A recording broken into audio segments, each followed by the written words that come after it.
안녕하십니까. 실전사주풀이 시간 53번째. 오늘은 사주팔자에 재성이 녹아있어 아내와 사별한 남자분 사주를 가지고 실전사주풀이를 해보겠습니다. 그럼 먼저 사연을 듣고 실전사주풀이를 해보도록 하겠습니다. 선생님 안녕하십니까. 선생님 동영상을 가끔 보면서 역하게 관심을 갖고 있는 사람입니다. 저는 아들과 딸 남매를 둔 평범한 주부로 살고 있고요.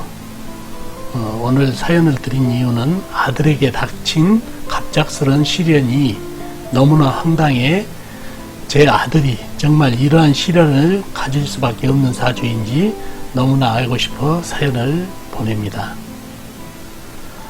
아들은 어려서부터 지기 싫어하고 공부 욕심도 많아 공부를 잘해 서울의 명문대학까지 나와 누구나 얘기하면 알 수 있는 대기업의 취업에 다니고 있습니다.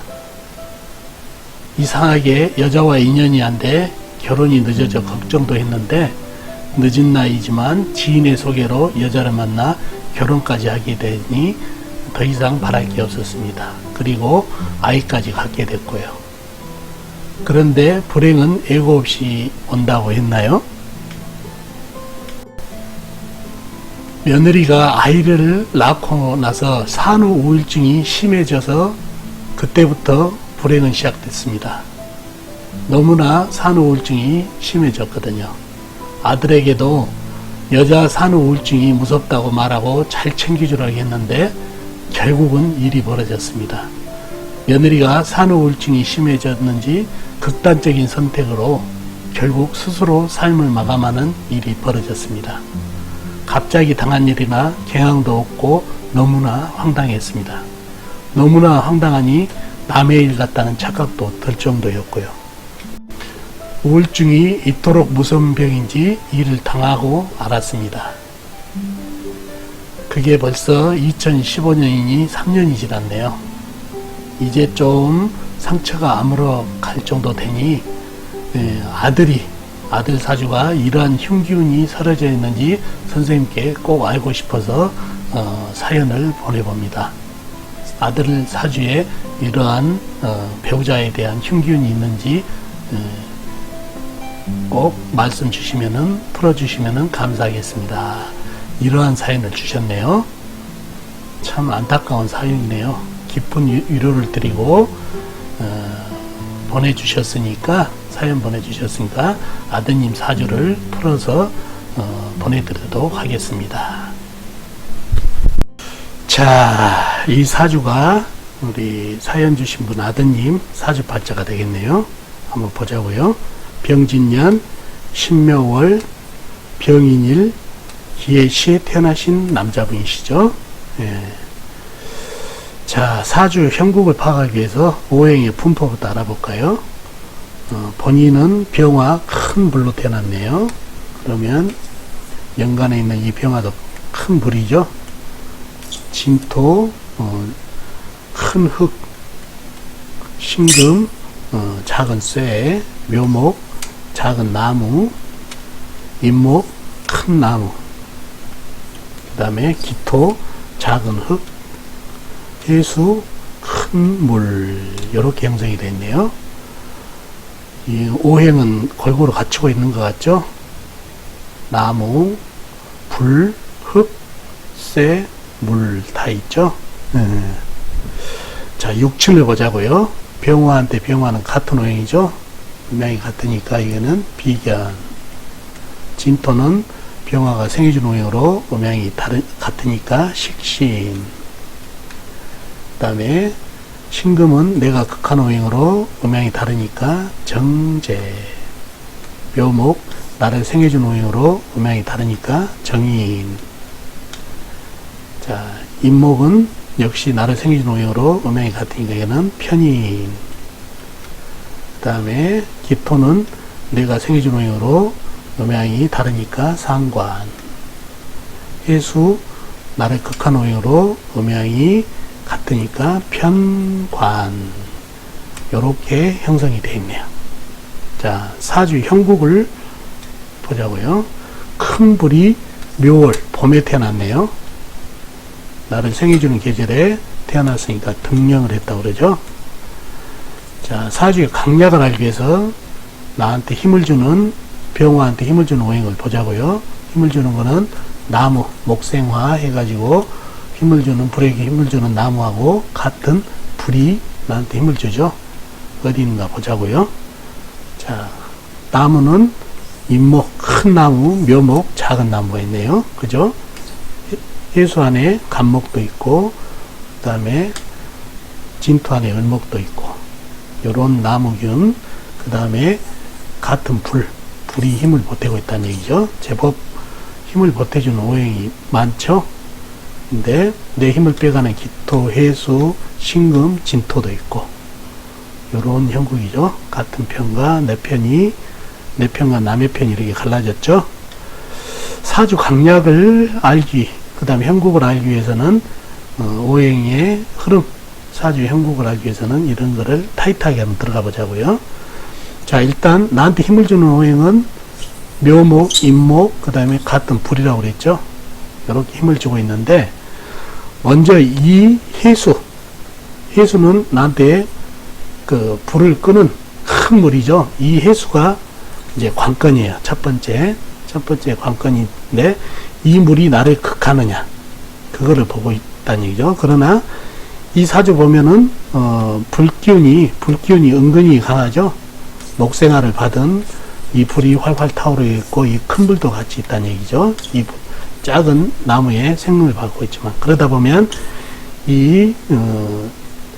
그 해수가 조금 쪼그라들면서 이렇게 또 수생목을 하고 있다는 얘기예요. 이거를 인해 한목이라고도 그러는데, 구태의 인해 한목을 안 보더라고도 자연스럽게 이 해수가 큰 나무를 생하는 그런 구조다는 얘기예요. 해수가 수생목으로. 그러니 이 해수가 나를 극한 게 아니라 간접적으로 나를 돕고 있다는 얘기죠. 수생목, 목생화로. 그러니 이것도 내 편이 됐다는 얘기예요. 남의 편이 아니다. 그러다 보니 사주가 확 더 강해졌죠. 큰 물이 나를 견제하면은 상당히 사주가 약해질 수 있는 구조였는데, 이게 관인상생으로 이렇게 물이 나무를 생하고 나무가 불을 생하는 구조다 보니까 얘가 간접적으로 나를 생해주는 내 편이 되다 보니까 사주가 확 살아났다는 얘기예요. 자, 그리고 보면은 임묘진 역을 보이시죠? 방합. 이게 방합이 된다 해서 100% 항상 되지는 않지만은, 이런 경우에는 상당히 방합이 되면서 힘도 많이 발휘하네요. 즉, 이 해수가 바로 나무를 생하면서 나무의 길을 갖다 높여주다 보니까 임묘진 방합이 형성되면서 인성국을 이뤘다는 얘기죠. 그러다 보니 나무균이 너무 강해지면서 이 불에다 던져주니까 불이 활활 타면서 불바다 사주가 되세요. 순식간에.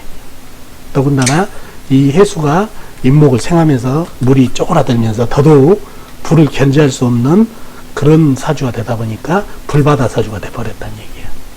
그래서 아주 심각한 사주가 됐다는 얘기죠. 그러면은 어떻게 됐나요? 요 진토는 나무가 돼버렸죠. 그래서 한 통도 되고, 이 신금은 어떻게 됐나요? 조그마한 쇠는 줄줄 녹기 시작하고, 오로지 이 기토로서 이 힘을 빼주고 있는 이게 용신이 되는데, 용신이 너무 약하죠. 빼주는 게 약하다니, 용신이. 그래서 요런 사주에서 이 불을 갖다가 잠재운다고 그래가지고 물이 오면 좋습니다 해가지고 물을 끼얹어주면 좋다, 그게 아니에요. 운에서 물이 들어오게 되면은 이 많은 나무를 생하기 때문에 오히려 불을 키워주는 역할을 하다 보니까 물이 오면 좋지가 않다는 얘기예요. 오로지 이런 축축한 흙으로 이렇게 빼주면 좋겠어요. 살금살금.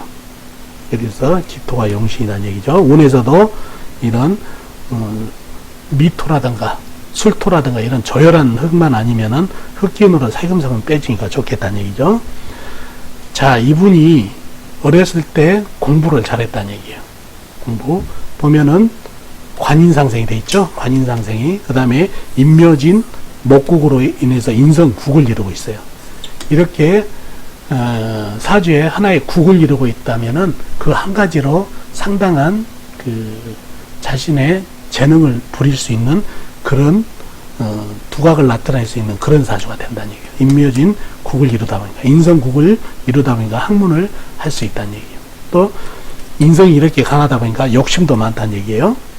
공부를 잘하는 사주팔자를 사주이야기에서 얘기했다시피 이렇게 인성이 강하다 보니까, 인성이 강하고 이렇게 비겁도 제법 있죠. 인목안에 사주가 강하고 인수가 강하고 관인상생이 돼 있고, 그러다 보니 욕심이 있고 사주도 강하니까 지고는 못 살고, 그래서 한 공부를 할 수 있는 여건이 되고, 또 인묘진 인성 국을 이뤄서 공부로서 두각을 나타낼 수 있는 그런 사주가 됐다는 얘기죠. 그래서 공부를 잘하고, 공부가 잘 되니까 직업도 제대로 대기업에 탄탄한 직업을 갖출 수 있었다는 얘기죠.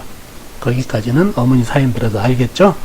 근데 문제는 나이가 들어갈수록 여자와 인연이 잘 안 됐다는 얘기예요. 바로 이게 정제죠. 이 쇠가 지금 줄줄 녹고 있다는 얘기죠. 이 화력에 물이라도 있으면 끼얹어주면 좀 식혀줄 수 있을 텐데, 이 신금이 너무나도 열기운에 줄줄 녹아서 없는 것 같이 약하다 보니까 인연이 약하다는 얘기예요. 그리고 이 묘목 위에 앉아 있다 보니까 이 재성이, 이게 묘목이 절지란 얘기야. 절지 앉아 있다 보니까 이성운, 배우자운이 너무 약한 사주가 돼서 여자하고 인연이 안 됐는데, 운기에서 도와줘서 그런지 여자분을 만나가지고 결혼을 할 수가 있었다는 얘기예요. 늦은 나이에 늦은 결혼이 됐죠. 이렇게 재성이 약하니까. 그래서 결혼을 했는데, 결혼을 해가지고 아이를 갖고, 그리고 출산까지 했는데, 이 제가 결국 부인이 아내 되는 분이 산후 우울증이 너무 심해가지고 결국은 그 우울증으로 인해서, 우울증이 참 무섭거든요. 이게 이상한 생각만 들고 하다 보면 이게 자살로 이어지는 수가 상당히 많으니까, 이게 우울증 자체가 무서운 게 아니라 이런 심리적으로 압박이 오고 그래서 자살로 이어지니까 무섭다는 얘기죠. 그래서 결국은 스스로 삶을 마감하는 지경까지 왔다는 얘기예요. 바로 요게 한눈에 봐더라도 이 많은 불기운의 이 작은 쇠는 녹아가지고 없는 경우나 마찬가지다 보니까 결국은 그러한 흉을 당하게 될 수 있는 걸 암시를 하고 있다는 얘기예요. 절지에 앉아 있고, 그리고 그 일을 당할 때가 을미년이었다는 얘기예요. 흙이 아주 조열한 흙이 들어오면서 불길을 더 가세시키면서 을신충으로 이 줄줄 놓고 있는 정제, 쇠를 갖다가 다시 한번 충으로 이어지니까 이 쇠가 결국은 견디지 못하고 사라져버리는 형국이다 보니까 결국은 그런 흉을 받을 수밖에 없는 운기가 됐다는 얘기죠. 그리고 대운 흐름도 이렇게 을미대운으로 불기운을 가세를 하고 있어서, 그래서 사주 원판 자체에서도 이 정제가 줄줄 놓고 있는 형상, 그리고 그러다 보니까 배우자운이 약한데 운에서 이렇게 또 배우자운이 약한 거를 더 가세시키다 보니까 이러한 흉을 당했다는 얘기죠. 그리고 이번 산후 우울증을 걸렸을 때 성격도 문제다는 얘기예요. 이렇게 인성이 강한 사람들은 좀 이기주의라는 얘기예요. 남을 좀 배려하는 마음도 있고 그러면 좋을 텐데, 물론 식상으로 많이 먹었으면 이렇게 배설을 하고 있지만은 이게 출구가 너무 적다 보니까 큰 흙이라든가 이러면은 더 이렇게 남을 배려하는 마음이 더 많을 텐데, 이렇게 출구가 적다 보니까 이기적인 마음이 좀 많다 보니까 부인을 좀 안 챙기고, 그러다 보니까 우울증이 더 심해진, 이 본인 탓도 좀 있어요. 이게 본인 탓도 있고 본인적인 성격적인 문제도 있지만, 사주 자체에서 이런 정제, 부인을 뜻하는 이 정제가 사주 자체에서도 줄줄 놓고 있는데, 운기에서도 놓이고 있고, 을미년이 와가지고 을신충으로, 또 을미가 또 백호잖아요. 이 백호가 또 충을 하고 있어서 상당히 흉한 운에 부인을 잃었던 사주팔자가 되겠습니다. 아셨죠? 그래서 이렇게 배우자운이 사주팔자에 흉하게 박혀있는 게 확연히 드러나는 사주를 가지고 오늘 실전 사주 풀이를 해봤습니다. 그래서 이러한 흉기운이 사주에 나타나 있네요. 이런 사주를 가지고 한번 실전사주풀이를 해봤습니다. 도움 되셨나 모르겠네요. 도움 되셨으면 좋겠습니다. 다음 시간에 뵙겠습니다. 안녕히 계세요.